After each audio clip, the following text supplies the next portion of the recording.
And we are back. I'm going to introduce Peanut Gallery to another edition of some Bible study. Oh, yeah. And guess what, guys? Today is going to be a very special Bible study. This one was weird to me, but then I saw what he was saying, and I'm like, ooh, this is interesting. So let's talk about VAL VENIS, from porn star to preacher of something. I don't know what his looks are. Literally the title of this, because VAL VENIS, if you grew up in the Attitude Era or know anything about it, he portrayed a porn star on television.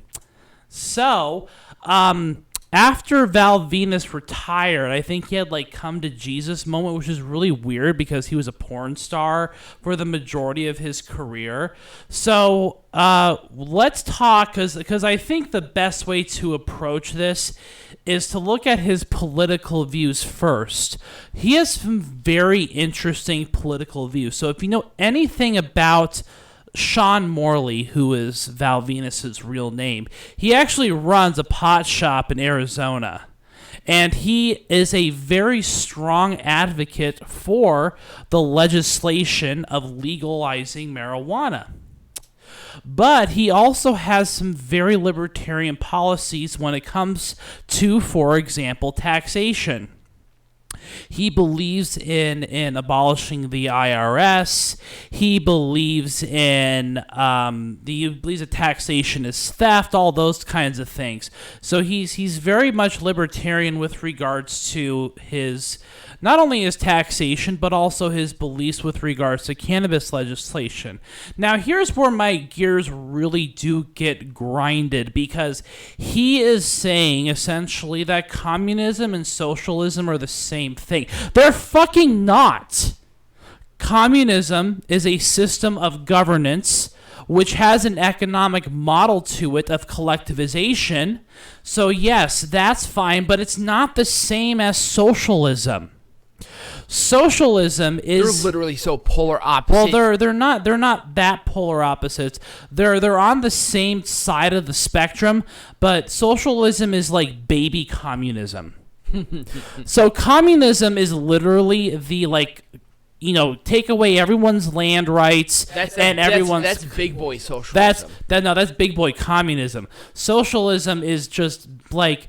Oh, that's what I was saying. Yes. Yeah. Big boy. So again, see, this is a problem within American politics in general, that people don't know the difference between communism and socialism. I mean, Bernie Sanders, he's not advocating for the complete eradication of our property. I don't think that he is advocating forcing us onto collectivized farms. We have stuff in place in the Constitution that would never be voted in. Right. Even the Chinese don't practice communism anymore. They did back in the 60s. It's like a weird pseudo-communism. It is. It's kind of like a weird mix between... Well, again, with the Chinese, it's the communism is in the politics, not necessarily in the economy. Right. The economy is very much socialist in that they still do have some companies that are the biggest that are owned by the government. But then you have an Alibaba, which is still a private company. It is. Yeah. And so there is a way for both those. But my point is that VAL VENIS doesn't know the difference between the two of them, and it really grinds my fucking gears. I like it when Peanut Gallery gets mad. Let's talk about COVID. Well, let's talk about his views of the 2020 elections. Oh, that's true. Yeah. So apparently he is voting for someone who will take his rights away who will take his cannabis rights away. Donald Trump is his hero. Well, when did Trump ever do something like this? Trump isn't, but he's not going to do anything. But the Republican Party is very much against the legalization of cannabis. Well, if they try to do anything, that's career suicide at this point. Yeah, I know, but this is really weird. Hell, Michigan has it legal. I know. For God's sake. Well, you know what? Let's move on to his views of the coronavirus, because that's where I want to go. This is really interesting. So, VAL VENIS very much adheres to some very well-known QAnon conspiracy theories. He has been always a big supporter of QAnon, yes. even before the child trafficking thing was a thing. It was. Yep. Mm-hmm. So he believes that mask wearing does nothing to mitigate coronavirus. There are a lot of people who think that too. And then he also believes that because Donald Trump got the virus and he apparently, quote, beat it in 4 days, that it's like, oh, it's not a big deal, guys. See, look, that 72-year-old obese man, he beat the coronavirus in 4 days. But he probably had it for a very long time before. Come on, people. Like, do you really like? And I'll be totally honest with you. He never showed actual legitimate symptoms. No, he never did, which is very common. Honestly, Yep. it is very, and that's why it is so dangerous. I guarantee you that Joe Biden has it because he's been coughing and doing weird shit as of late. I would not be shocked because I think they found like 4 or 5 people in the entire cabinet who have it now. Right. So I wouldn't be shocked. But anyways, my point is that he's an idiot. Yes. Not Donald Trump. Val Venus, yes. But my point is that subjective on Donald Trump. We're not going to get into that. Anyways, this is Bible study, Ryan, or Peanut Gallery. You know, at this point, we already know who our names are, so shut up. You know what? Whatever. Anyways, my point is that. Talk about the last one. I did see this. Yes. I was crying. I was laughing so hard. So Val Venus believes that the coronavirus is man-made. Like he believes that it's not a real thing because it was invented. It was like a synthesized virus. Yeah, Mothership does too. Invented by some Chinese conglomerate like lab. I'm like, there is no evidence of this. Besides your QAnon websites, which promote the shit out of this, it's called a mutation. And you see what happens happens all the time. What happens is sometimes even viruses do a little mutation. The flu mutates every fucking year. Why do you think we have to take a flu shot? That's why the flu shot, in obviously my personal opinion, is almost like useless at this point. I mean, yeah. It mutates every year. It does. Now, flu shots are good for those who might be more compromised. Like, if you're 80 years old, take the flu shot. 100%. But we're young and healthy guys. Even if we do get the flu, it's not going to be a bad thing.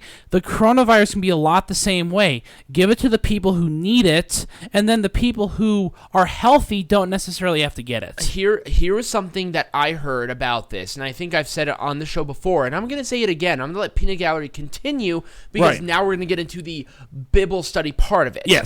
And I think it was from a Nobel Peace Prize winner from CNN right when this thing started. The virus is real. The panic is manufactured. Right. That's what this is. Right. So anyways, religion. There's not a lot of information with regards to his actual religious beliefs. But it's my theory that, he is a born-again Christian. Yep. And being born again in the wrestling industry is a lot more common than you think. It's weird. But his beliefs are very much in line with some sort of Christian right-wing groups like the Christian right. Like where he believes that school prayer should be instituted in public schools, that intelligent design is right, that embryonic stem cell research is... Now, hold on. Donald Trump, when he got his treatment, his experimental drug, was actually a stem cell drug. Fucking idiot. Come on, people. How can you not see this all a ploy? Anyways... Homosexuality, obviously, we know about his views on homosexuality and on transgenderism, which we're going to get into at the very end of this. Things like euthanasia, contraception, Christian national. Oh, he is very much a Christian nationalist. Oh, I know, but what was his thing about euthanasia? Does he not want it to happen? Right. He believes that this is all murder, like abortion. He believes that abortion is murder. He believes that euthanasia is murder. Like all of those things. What the people in the United States know what the Christian right is all about. Very, very much in line with the Republican Party's platform. Like hardcore Republican, very much so. And it is within the political cultures of many Christian nations throughout the world. So even if you don't live in the United States, I'm sure you've seen parts of this. For it's institutionalized in the government property, which is why we have a separation of this. Right. Thank Christ. But anyways. The irony of saying that is amazing. I know, right? Anyways, but I do want to end up with something that made him pseudo-relevant in the past year, and that was a controversy around Nyla Rose. He still believes that Nyla Rose is a man. That he vehemently denies the legitimacy of transgender persons as far as their preference, as far as like what gender they are. Nyla Rose, in every sense of the word, is a woman. She's been taking hormonal drugs for the past 21 years. Right. I mean, she may have muscle structures that are more in line with men's muscle structures still, but she's also Native American too, and right. Native Americans tend to be more of a bulkier person right. anyway. Sorry, hate to tell you, but not everybody's built the same way. Right. And nothing against Nyla Rose. She's been a very great supporter. I mean, look of at China. Show. China is 100% woman. Right. And she was more muscular than most men at the time. Right. Well, she was. Obviously, right. she's long past. Right. But she was a 100% woman. Mm-hmm. Even Awesome Kong. Awesome Kong's a huge gal. Right.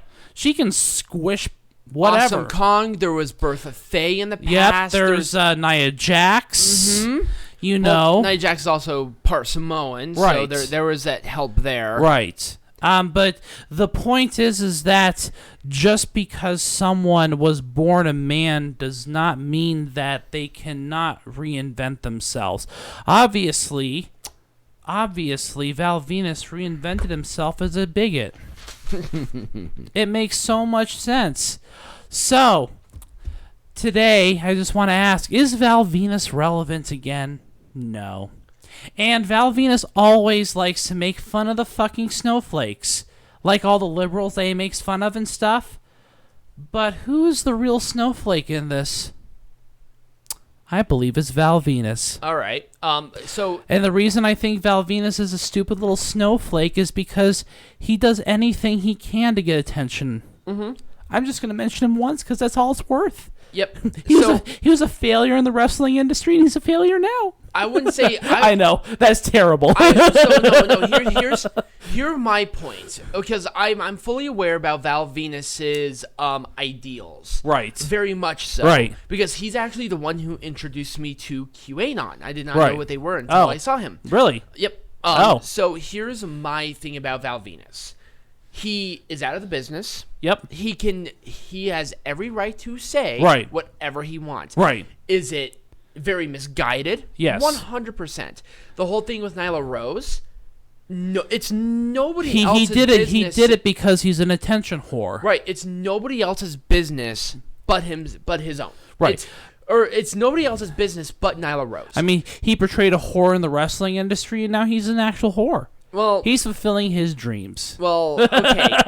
Peanut Gallery is very much a liberal on that. I hate this guy. Now, we actually might be doing a show about... I almost wanted to drink after doing research on his Twitter. It was terrible. It took you this long to know about this? I didn't know that you were doing a thing about Val Venis until the day before. I'm like, ooh, you're going to have a fun day. Yeah, I didn't have very much fun. Val Venis... Sean Morley, whatever you want to call him at this point, he has his business and what he actually believes is very different. I know, it's weird, isn't it? It's super weird. He has every right to say it. I don't think it should take away from his contributions to the industry. He was relevant. He was very relevant. Are you kidding me? He was a cornerstone of the Attitude Era. No, I was just saying in the mid-card he's no longer relevant now. Maybe not in the wrestling industry. Nobody cares. He's not even relevant in the cannabis industry. He has a decent little following behind him because obviously it's Val Venis. Right. I'm going to call him by his poor name forever. Val Venis? Yep. like I said, I've given you my opinions. He has a right to say what he wants. Oh yeah, of course. Doesn't mean that what he says is gospel. You should never take. No, of course not. You should never, ever, ever take any word that he says. Count your lucky stars that in our day of age, that somebody like a Val Venus can say what he says without being censored or taken down or anything, because then we get into a slippery slope there. But he thinks that everyone else is being censored except for him. So yes, you know what? Whatever. It's like he has a right to say that. Again, until he is actually censored, I don't have a problem with him. Again, saying he's it. just a little snowflake. In a kind of in a way he is, because of the whole Nyla Rose thing, which I'm like, dude, you really need to calm down. You're starting to sound kind of like something you hate. Right. Maybe he doesn't hate it. We did an episode on transgenders in wrestling, which is still one of our more popular ones. By the way, if you haven't seen it, totally watch it. And I think I brushed up on it very briefly about Val Venus's thing about Nyla Rose. Yes. Because when we did that, it was a big point of contention. Right. So, you do what you do. Right. Val Venus has every right to say what he wants to say. And as much as Nyla Rose has the right to take whatever drug into her body that she wants to. Yeah. She's been doing it for a long time. I don't believe that the government should say out of something like that. Yeah. Say, if it's your decision, it is a totally 100% non-insurance covered elective procedure. Right. Across the board. I don't give a shit what you do. Right. And also, you have to be 18. There's no way I'm going to condone, like, even if a kid says, oh, I am a woman, and it's a child, it's like, okay, you think about this. Your brain's not developed until you're mid-20s. Right. Well, no. Even if it's a child and the parents actually do something like this, which has been documented, I do not condone that. Right. I think that's disgusting. Right. You have to be cognitive. Honestly, something like that, I feel like you should have to be at least 26. Right. Because that is the time when your brain is fully developed. Right. Shit. I'm 26 now, and I'm confused about a lot of things. So, there we go. We all know that Tiger Height's confused. I think we got to the bottom of this. Anyways, that was the Bible study. Next week, I have something very special. So, actually, we have a couple of them. We do. I do want to announce the Halloween special. Yes. Later. Okay. So, anyway, we're going to go into a break. When we come back, we're going to learn about the G1 climax before we talk about the G1 this year. And I almost climaxed.